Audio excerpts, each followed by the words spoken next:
안녕하세요. 3월 29일 토요일입니다. 오늘은 고린도후서 5장 12절입니다. 우리가 다시 너희에게 자천하는 것이 아니요 오직 우리를 인하여 자랑할 기회를 너희에게 주어 마음으로 하지 않고 외모로 자랑하는 자들을 대하게 하려 하는 것이라. 아멘. 우리가 하나님의 사람으로 살아가는 데 있어서 가장 중요한 것이 하나님의 부르심이죠. 소명. 하나님이 나를 부르셨다. 이게 사실상 제일 중요한 부분이에요. 그래서 하나님을 믿는 데 있어서 담대함이 어디서 나오냐면 하나님이 나를 부르셨다. 여기서 나오는 거예요. 그래서 부족하지만 하나님의 일을 하는 것도 하나님이 나를 부르셨기 때문에 하는 것이고, 어떤 상황에 처하더라도 낙심하거나 좌절하지 않는 것도 하나님이 나를 부르신 사람이다라고 하는 그 소명의식이 있기 때문에 그렇게 버티고 견뎌낼 수 있는 거예요.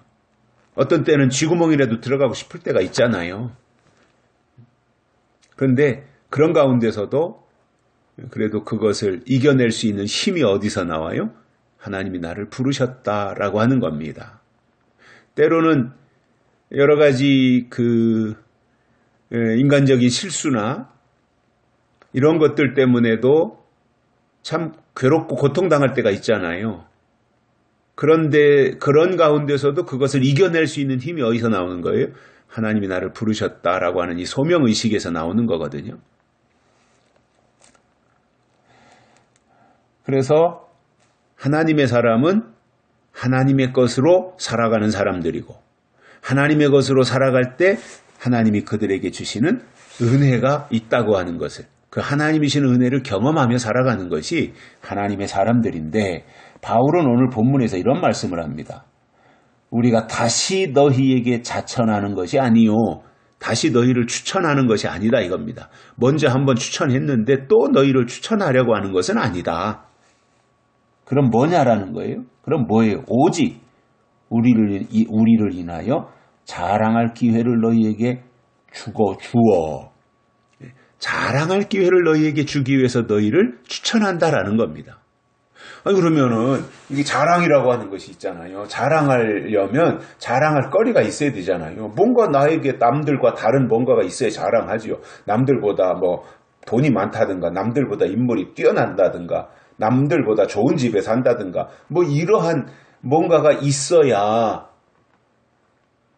이 자랑을 하는 거지.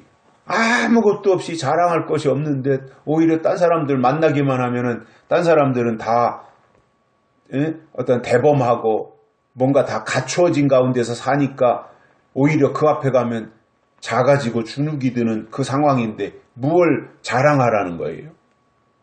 자랑하려면 자랑할 건덕지가 있어야 되잖아요.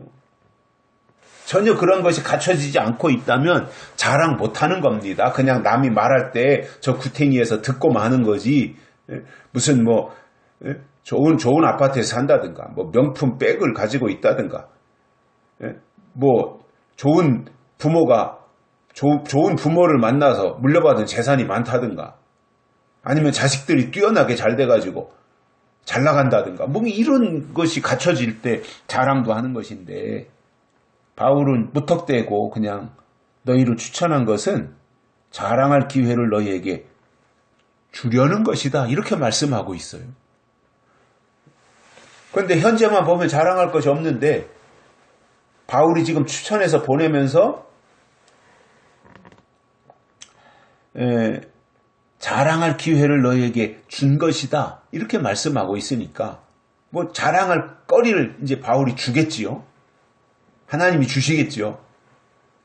하나님이 주시는 것이니까 뭐 인간적으로 세상적인 어떤 자랑할 거리는 아닐 거 아니겠어요. 무슨 영적인 것이고 하나님과 관계된 것들을 하나님이 주시고 그것을 자랑하라고 하는 것이지, 뭐 여기서 자랑한다 그래서 세상 사람들을 만나가지고 세상적인 것을 과시하고 늘어놓고 자랑하는 이것을 의미하는 건 아니지 않겠어요? 그건 세상적인 방법인 것이고 하나님이 자랑하라고 할 때는 다른 것이지 않겠습니까?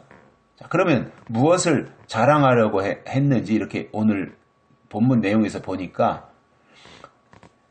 자랑할 기회를 너희에게 주어 마음으로 하지 않고 외모로 자랑하는 자들을 대하게 하려 함이라.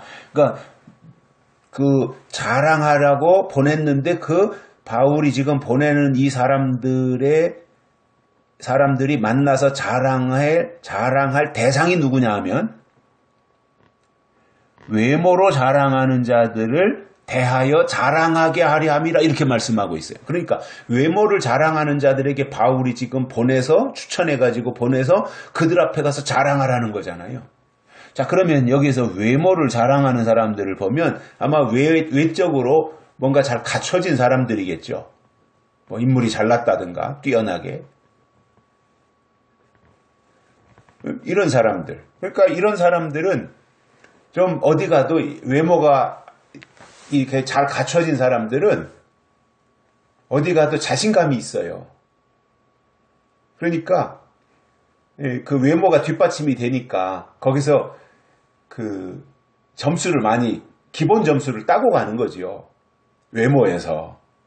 그 속은 사람은 겪어봐야 아는 거니까 속은 잘 모르는 것이고 일단 첫 눈에 들어오는 것은 외모잖아요. 얼굴이 잘생겼냐, 못생겼냐, 뭐 이런 부분들일 거 아니에요. 얼굴에서 광채가 나냐, 아니면 죽을 맛이냐, 뭐 이런 것들이 이제 얼굴에서 다 나타나니까. 그러니까 외모를 자랑하는 사람들이라고 했으니 외모가 뛰어났지 않겠습니까? 잘생겼다든가 말이죠. 뭐 미모가 있다든가 뭐 이런 부분들이 되겠지요. 제 얘기 잠깐 하면 이제 손자 서겸이가 얼굴이 굉장히 잘생겼어요. 제가 할아버지 눈에 비춰진 잘생긴 그게 아니라 정말 오목조목 얼굴이 아주 잘생겼다고 하는 말이 맞을 거예요. 누가 봐도 그렇게 잘생겼는데 어디 밥 먹으러 식당에 같이 데리고 간다든가 뭐 어디를 가면 사람들이 서겸이 보고 그냥 지나치는 사람이 없어요. 쟤 너무 이쁘게 생겼다. 너무 잘생겼다. 다 지나가면서 한마디씩 해요. 뭐 학생들 어디 서겸이 손잡고 어디 길가에 이렇게 갈 때도 학생들 수업 끝나고 가다가도 서겸이 지나가는 거 보면 자기들끼리 쟤 봐, 쟤 너무 잘생겼다. 이런 게 이제 다 들리잖아요. 그럴 정도로 지금은 그래. 현재로는 앞으로 크면서 어떻게 또 얼굴이 변할지는 모르지만 현재로는 그런데 이목구비도 뚜렷하고 성품도 착하고 그래서 아주 예쁘고 마음에 드는데 그런 어려서부터 그렇게 해서 뛰어난 외모를 가지고 이렇게 다른 사람들로부터 주목을 받으며 그런 말을 잘생겼다는 말을 들으면서 성장하는 과정 속에서 그런 아이들은 은연중에 자기도 모르게 자기 속에 어떤 우월감이 생기거든요. 심리적으로. 그러니까 그런 것들만 이제 중요하게 생각하고, 그러니까 외적인 것만 중요하고 외모가 잘났으니까 최고고 이 생각을 가지면 안 되는데, 내가 외모가 잘난 것이 참 감사한 일이다. 이것을 통해서 뭔가 더 좋은 일을 해야 되겠다. 이렇게 가야 되는데, 마치 그것이 자기가 노력해서 잘된 것이냐, 자기가 외모가 잘난 것이 자기의 굉장한 특권인 것처럼 이렇게 생각하면 그건 문제가 되는 거죠. 그러니까 그런데 여기서 지금 바울이 보낸 사람들은 그런 생각을 가지고 있는 외모를 자랑하는 사람들에게 가가지고 그들에게 가서 자랑하라고 그랬으니 외모를 자랑하는 사람들에게 가서 자랑하라고 한 것은 외적인 게 아니지 않겠습니까? 내적인 것을 자랑하라고 추천해서 지금 외모를 자랑하는 자들에게 보낸 거예요. 그래서 그들에게 자랑하라고 그랬으니 은혜를 자랑하라고 하는 것이고 하나님이 주신 것을 자랑하라고 하는 것이지 않겠습니까? 그것을 목적으로 보냈다라고 하는 것이고, 그렇다면 우리도 이 시대를 살면서 우리에게 하나님이 주신 것이 있어서 하나님이 주신 그것을 우리 내면에 간직하고 있다가 필요할 때 그것을 끄집어내 가지고 자랑할 수 있는 그러한 재료로 삼아야 되지 않겠느냐 하는 내용입니다. 여기까지 하겠습니다. 고맙습니다.